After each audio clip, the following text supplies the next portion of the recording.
A graça e paz do Senhor Jesus seja com todos nós. Uma ótima segunda-feira para todos. Segunda-feira, dia 20 de julho de 2020. Segunda-feira é dia de fazermos um resumo da palavra pregada, da exposição do Evangelho de Marcos, que é o que estamos fazendo aí todos os domingos já há 39 semanas. E ontem nós falamos aquele relato da transfiguração. Primeira coisa que a gente abordou na pregação de ontem foi o fato de que há uma relação entre a transfiguração e o discipulado. Se você se lembrar, no capítulo 8 de Marcos, Jesus revela qual é a sua identidade, ele é o Cristo, Filho de Deus, revela a sua missão, é necessário que eu sofra, e depois chama os discípulos para o discipulado, né?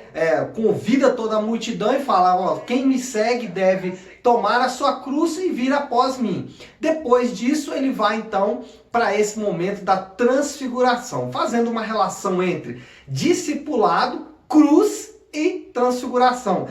Tim Keller chega a dizer o seguinte: assim como a cruz e a glória estão associadas na vida dele, também estarão associadas na nossa. Ou seja, assim como cruz e glória e ressurreição estão ligadas à vida de Jesus, cruz e glória, ressurreição também estão ligadas à nossa própria vida. E a partir daí, nós pegamos 4 experiências marcantes dentro do relato da transfiguração e trouxemos para o discipulado. Abordamos então 4 pontos do discipulado. Primeiro, o discipulado é transformador, por quê? Porque ele não trabalha apenas os nossos comportamentos ou emoções, mas ele trabalha as nossas motivações. Então, o motivo pelo qual eu devo ter uma vida transformada não é para ter comportamentos melhores ou melhorar as minhas emoções. É porque Jesus morreu exatamente para que eu não vivesse da forma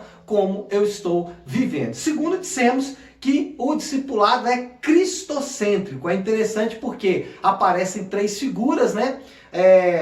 Elias, Moisés e o próprio Cristo. Então, 3 figuras distintas, mas cada um representando uma coisa. Moisés representando a lei, Elias representando os profetas e Jesus representando aquele que a lei e os profetas apontavam.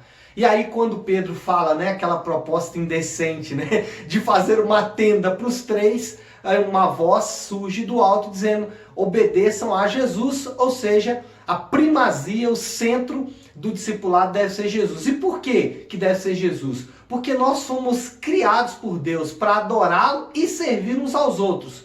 Quando não estamos fazendo isso, adorando a Deus e servindo aos outros, nós estamos adorando a nós mesmos e servimos a nós mesmos.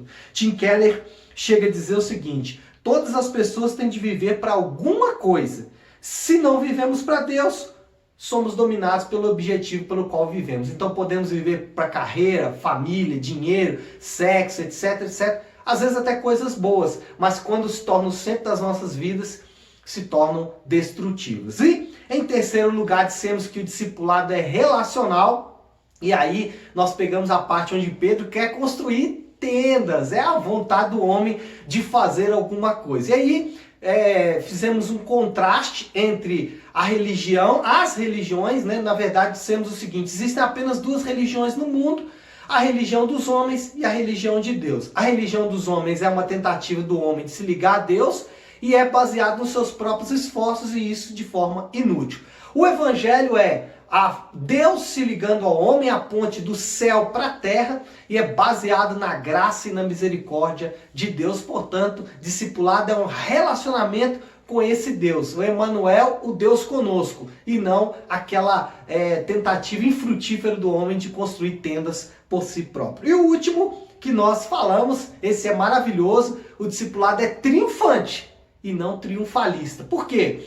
Não é um triunfalismo medíocre que é vendido por aí, né? Mas o discipulado leva em conta que nós somos mais que vencedores em Jesus Cristo. O que isso quer dizer? Que nem sempre as coisas vão andar bem, mas que nós podemos ter certeza de 2 coisas. Primeiro, que Deus sempre estará conosco. E segundo, que as dores e sofrimentos da nossa vida são formas de nos identificarmos com o nosso Senhor e Salvador Jesus Cristo. Então esses são os 4 aspectos do discipulado que nós abordamos. E por último, de forma a aplicar o que falamos, o que nós propomos?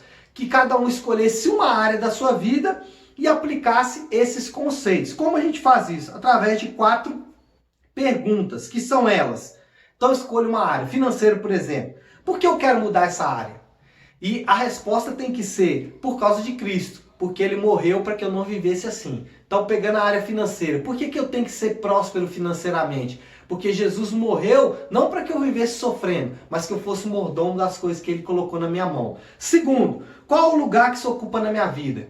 Se isso for o centro, se a vida financeira for o centro, está errado. Eu quero mudar isso por quê? Porque ela está no centro? Não, porque eu quero tirar isso do centro da minha vida. A terceira pergunta é, o ajuste dessa área, no caso a financeira, é uma tentativa de ficar bem com Deus, bem com os homens ou com você mesmo? As 3 respostas estão erradas, inclusive com Deus. O ajuste dessa área não é uma tentativa de ficar bem com Deus. Então por que eu devo ajustar essa área da minha vida? É porque isso vai demonstrar o meu relacionamento com Ele. E a 4ª pergunta, como o conceito de triunfalismo e triunfante encaixa-se nisso? Se eu quero prosperar financeiramente para dizer, olha, como eu sou próspero, né? Tá vendo? Olha, isso é o triunfalismo. Mas agora, se eu falo assim, mesmo na dificuldade, o Senhor está comigo. Isso é ser triunfante. É confiar em Deus mesmo nos momentos mais difíceis e mais complicados, ok? Então é isso, pessoal. Foi um pouquinho do que falamos ontem. Essa pregação já está disponível tanto no YouTube, no canal Nave Sua Igreja, como também nós temos lá o esboço, né, todo o texto no site www.leoeller.com. Você pode acessar, pode copiar, pode estudar, fique à vontade, tá bom? Deus abençoe, ótima segunda-feira.